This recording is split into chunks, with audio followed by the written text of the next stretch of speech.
Друзья, очень важно, чтобы нам не оказаться солью, которая потеряла силу, или светильником, которого задвинули под кровать. Кто мне скажет, в чем привилегия быть солью? В чем назначение соли? Консервант. То есть она предотвращает гниению. Если мы переключим это на наш мир, что производит гниение в нашем мире? Грех. Грех производит гниение. Так ведь? И назначение соли, это значит, что наш образ жизни, если мы имеем соль, то наш образ жизни праведника не только производит контраст, то есть четкое разделение между жизнью во грехе и жизнью по Слову Божьему, но также приносит обличение тем, которые живут во грехе. Понимаете? То есть, если мы действительно являемся солью, которая предотвращает одно из свойств гниения, то наша жизнь, она контрастирует с жизнью этого мира. И присутствие соли в нас не просто, знаете, дает разделение. Я не пью, не курю, не ругаюсь, не блудник и все. Но сама наша жизнь, присутствие нашей жизни, соли, оно обличает людей, которые живут во грехе вокруг нас. Вы понимаете? Если я имею в себе соль, то присутствие соли уже несет атмосферу, где людям во грехе неприятно быть рядом со мной. Второе назначение соли. Вкус. Вкус. По-украински это значит смак. И что это за вкус? Я предпочитаю размышлять так. Это вкус Божьего Царства. Это вкус Божьего Царства. Люди в мире, когда мы присутствуем рядом с ними, и мы наполнены вот этой солью, которая является также вкусом, они должны ощущать или переживать атмосферу Божьего Царства. Вы понимаете, друзья? И я скажу вам, если вы заметили, вы можете заметить, вы имеете в себе соль, и насколько вы имеете соль, это реакция мира на вас, на ваше присутствие. Не потому, что вы религиозный зануда и всех обличаете, курить нельзя, блудить нельзя, грешить нельзя. Я не об этом говорю. Одно ваше присутствие.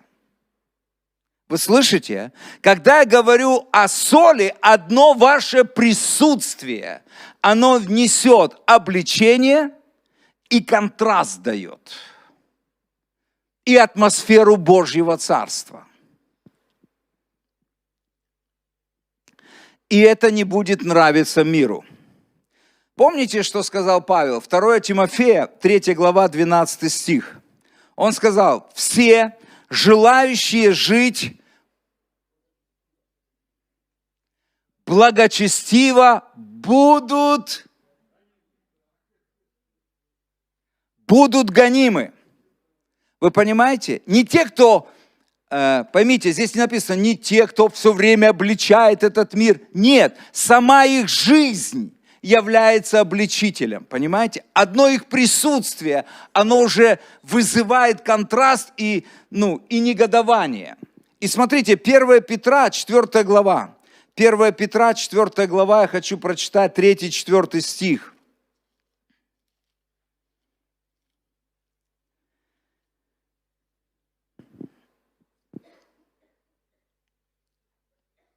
«Ибо довольно, что вы в прошедшее время жизни поступали по воле языческой, предаваясь нечистотам, похотям, мужеложству, скотоложству, помыслам, пьянству, излишеству в пище и питьи и нелепому идолослужению.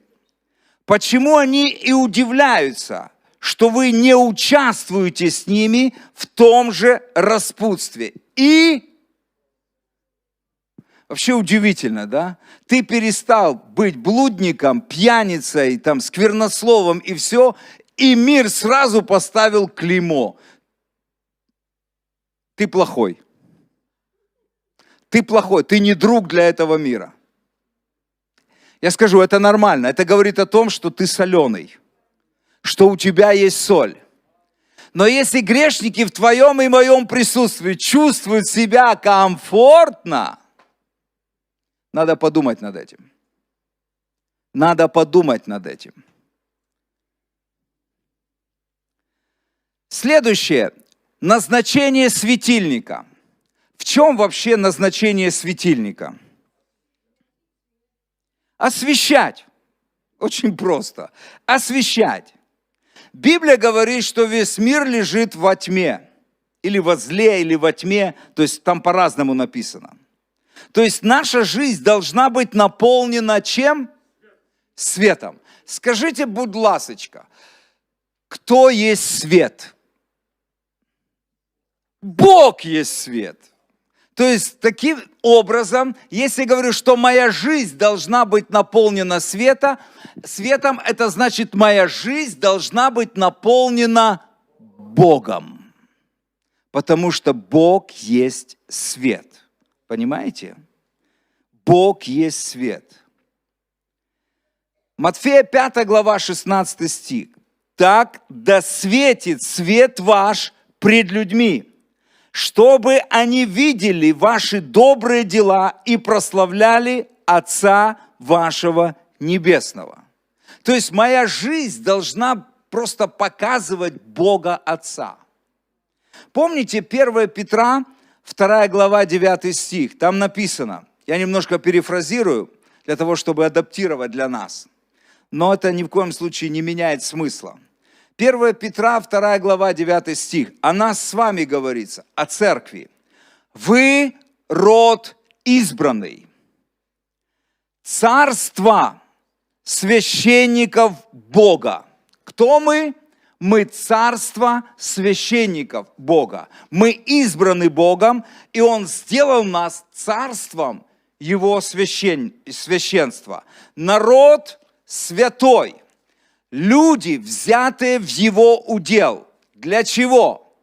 Чтобы возвещать. Греческое слово «возвещать» буквально означает провозглашать, выкрикивать, делать известным.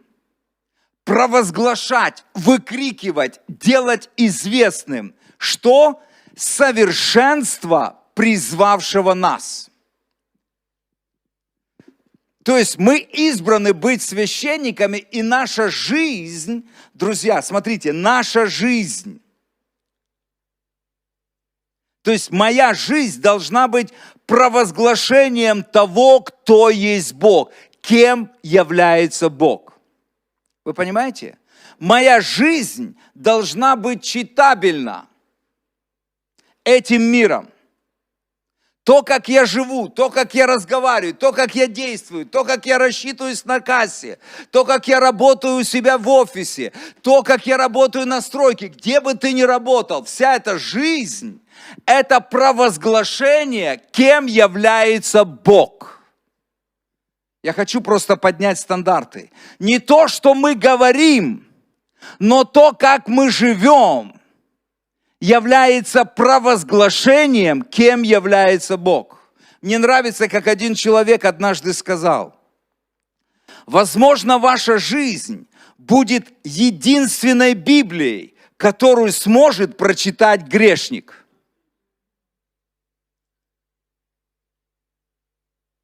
Они могут вообще не читать Библию. Но если ты и я, мы находимся рядом с Ним, и мы пребываем в Его Слове, и мы живем на основании Слова, мы есть ходячая Библия. Мы ходячее откровение, кем является Бог. Вы понимаете? Я еще раз повторю это высказывание. Я вспомнил это высказывание, когда я готовился к этой проповеди для вас. Возможно, ваша жизнь будет единственной Библией, которую сможет прочитать грешник. Я хочу поднять уровень нашей жизни. от простой, религиозной, нудной, скучной, просто благословенной, на другой уровень жизни. Наша жизнь призвана издавать аромат Божьего Царства.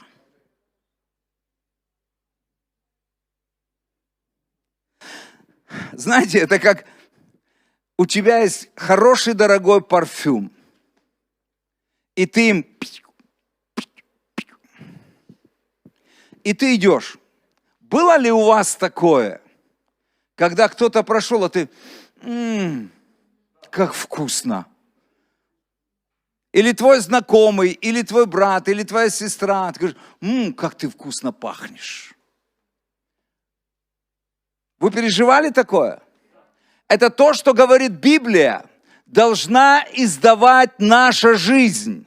Наше присутствие должно заставлять грешников обращать на нас внимание.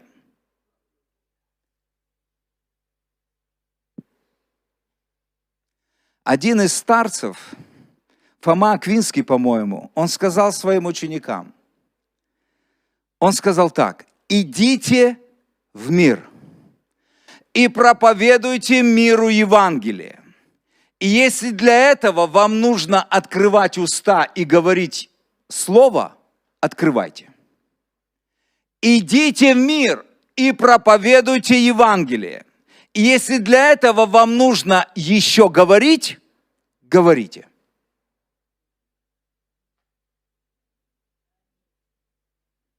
Вы понимаете, друзья?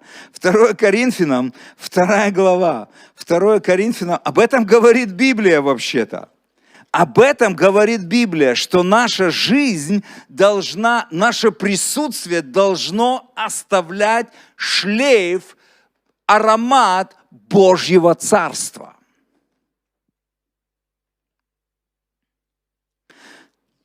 Вторая глава, 14 и ниже стихи.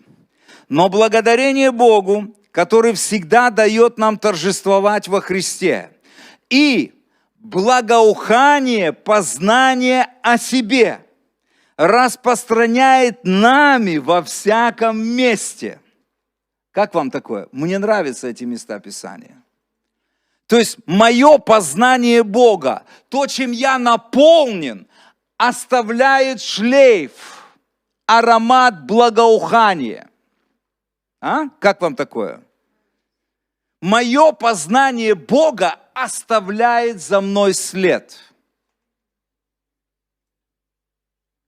И там написано «во всяком месте».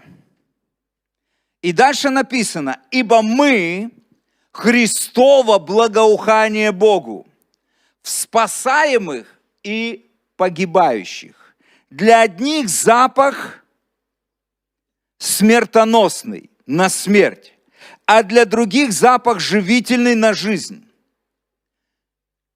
И такой вопрос. Вообще, кто способен на это?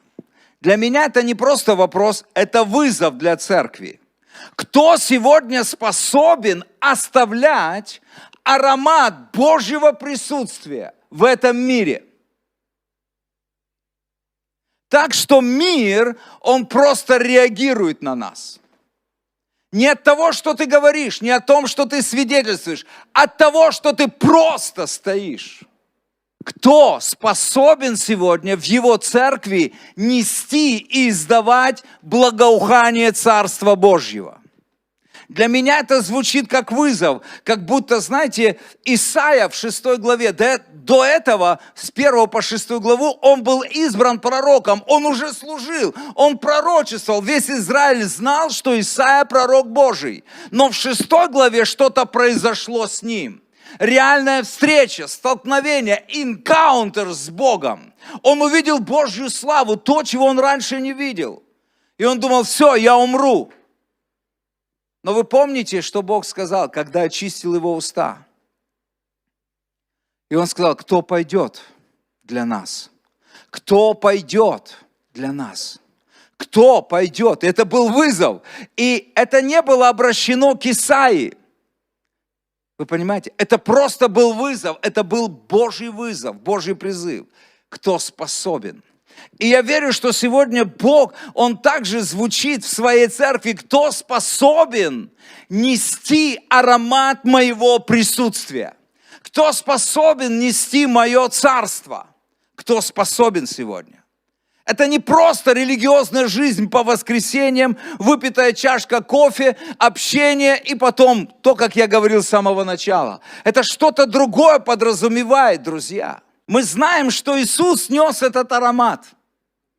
Также мы видим, что Иисус, будучи человеком на 100%, Он нес этот аромат, это присутствие. И я скажу вам, не всем будет нравиться этот аромат. Мы видим, да, одни, которые просто на смерть, они будут ненавидеть и пытаться убить вас. Иисус со своим присутствием, ароматом не всем нравился. Первое, Он не нравился дьяволу. Второе, кому Он не нравился? Он не нравился религии. Так ведь? Религии не нравится Божье присутствие. Фарисеи и саддукеи были недовольны тем, что говорил Иисус, и то, что делал Иисус. Им все было не так. Религии не нравился. Помните, Матфея 21 глава, там 15 стих, там написано, когда фарисеи и саддукеи, Иисус многих исцелил в храме. Многих исцелил в храме. Там дети начали кричать: «Осанна сыну Давидова». И там написано, что фарисеи, они вознегодовали.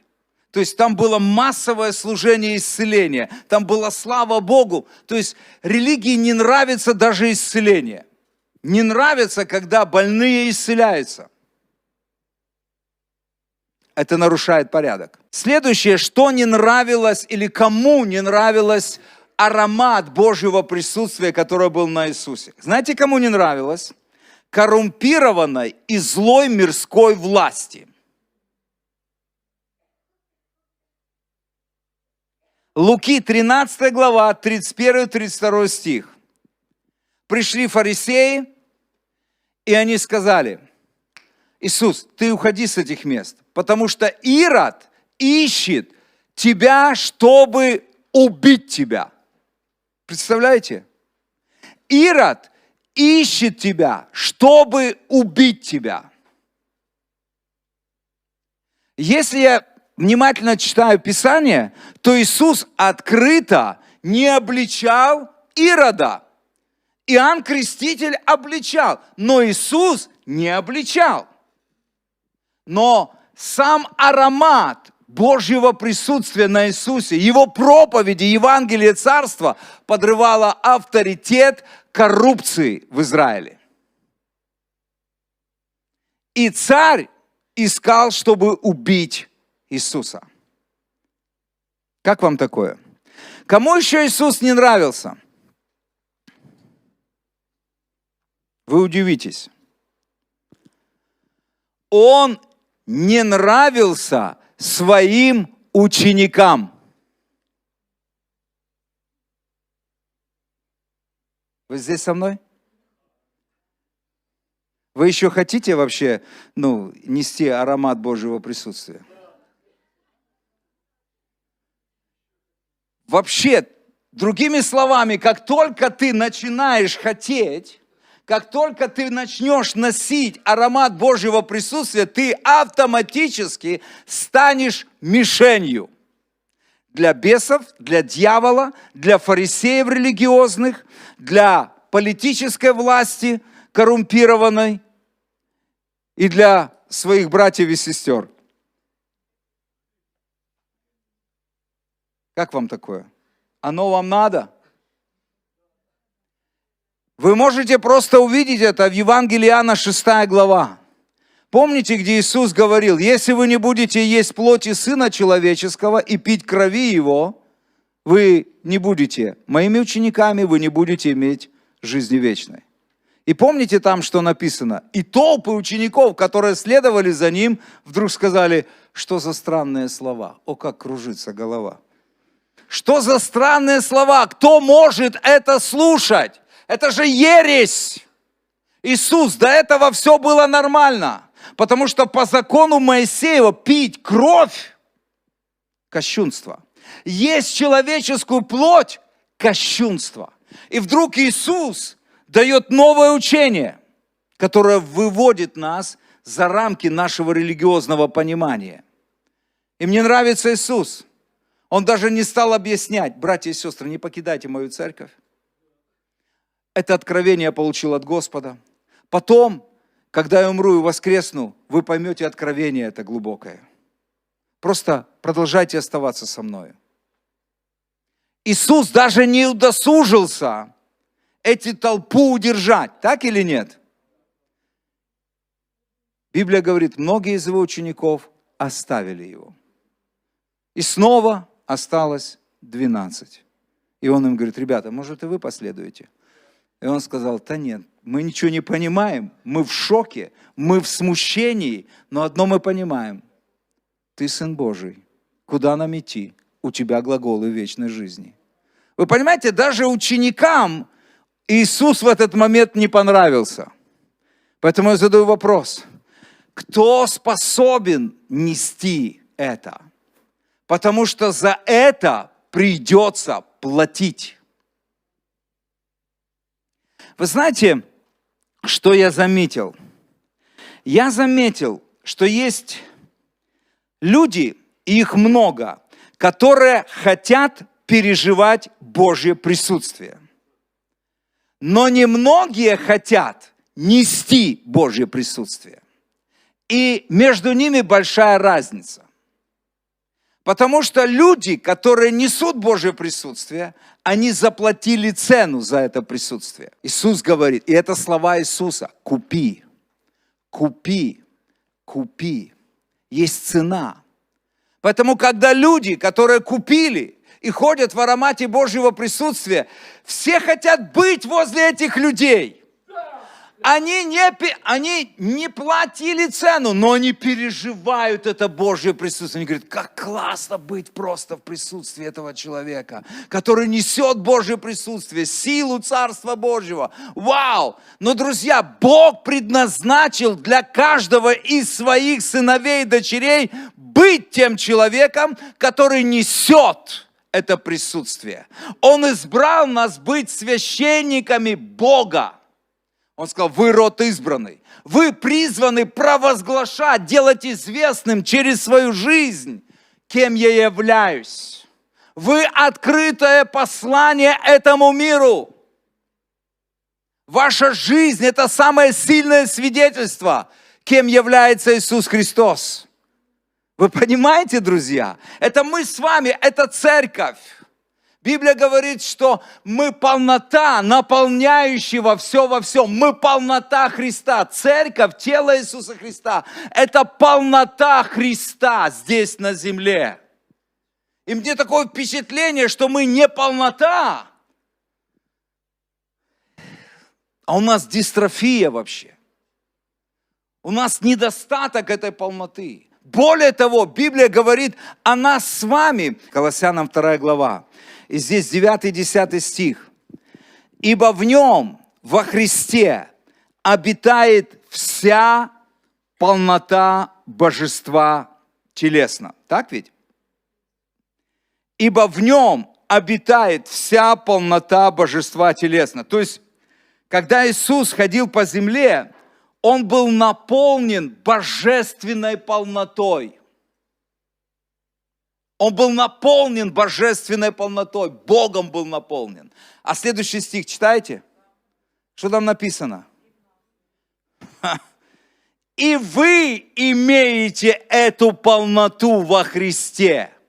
Вы имеете всю полноту Бога через Иисуса Христа, который ваш Господь и в вас. Что ограничивает? Где эта полнота? Где эта полнота? А теперь у меня вопрос. Что это за цена, которую нам нужно заплатить, если мы хотим? Что это за цена? Цена – это время, это финансы, это наши силы, это наши способности. И это даже наш комфорт. Луки 9 глава, с 57 стиха. случилось, что когда они были в пути, некто сказал ему: «Господи, я пойду за тобою, куда бы ты ни пошел». «Господи, я пойду за тобою, куда бы ты ни пошел». Вы знаете, Иисус вообще особо не впечатляется нашими эмоциями. И Он сразу приземляет нас.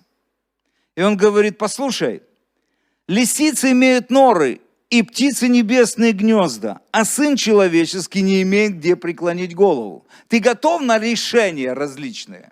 Ты готов оставить свой привычный уклад жизни, твое привычное расписание? Вы понимаете, у нас у всех в жизни есть свое расписание.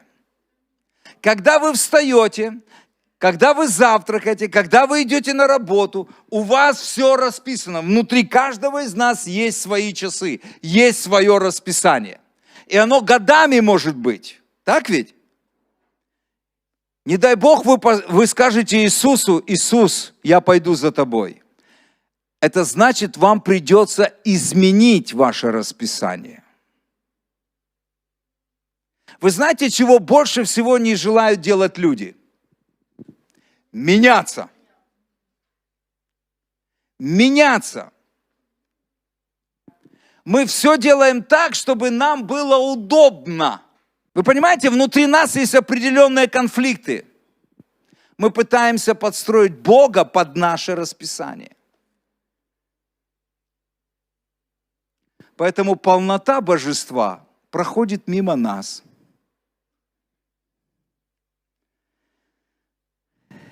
И поймите, когда мы говорим о служении Богу, давайте мы дочитаем до конца, потому что там тоже есть цена определенная. Здесь Иисус говорит об определенной цене, следование за Ним. А другому сказал: «Следуй за мною». Тот сказал: «Господи, позволь мне прежде пойти и похоронить отца моего». То есть я не против, Господь, но мне нужно уладить свои дела. Но Иисус сказал ему: «Предоставь мертвым погребать своих мертвецов, а ты иди благовествуй Царство Божие». Еще другой сказал: «Я пойду за тобой, Господи, но прежде позволь мне проститься с домашними моими». То есть у каждого из нас есть определенные хвосты, дела, которые мы готовы, Господь. Но сначала дай нам уладить все наши дела.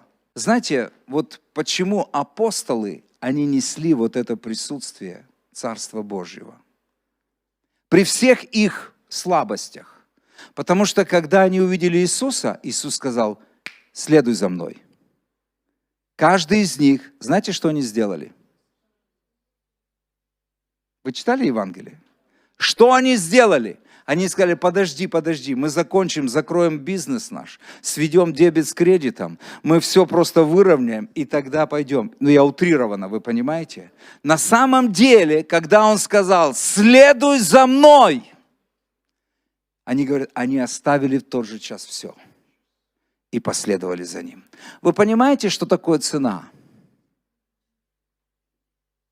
Когда Господь говорит: оставь все и следуй за мной. Если мы действительно посвятим себя Богу, если мы действительно, послушайте, не просто на словах, не эмоционально, потому что посвящение – это, знаете, вообще слово посвящение, что оно означает?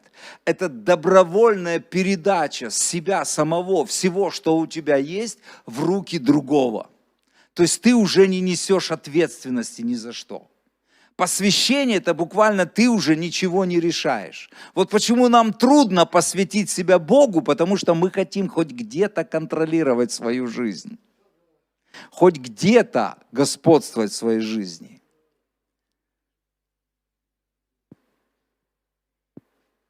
Мы сделали Его своим Спасителем, но мы никак не можем сделать Его нашим Господом.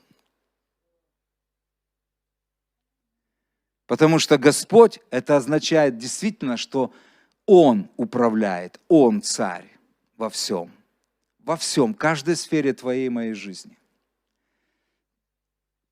Так вот, если мы действительно посвятим себя Ему, мы обязательно будем переживать вот эту атмосферу Божьего присутствия. Мы будем нести атмосферу Божьего Царства.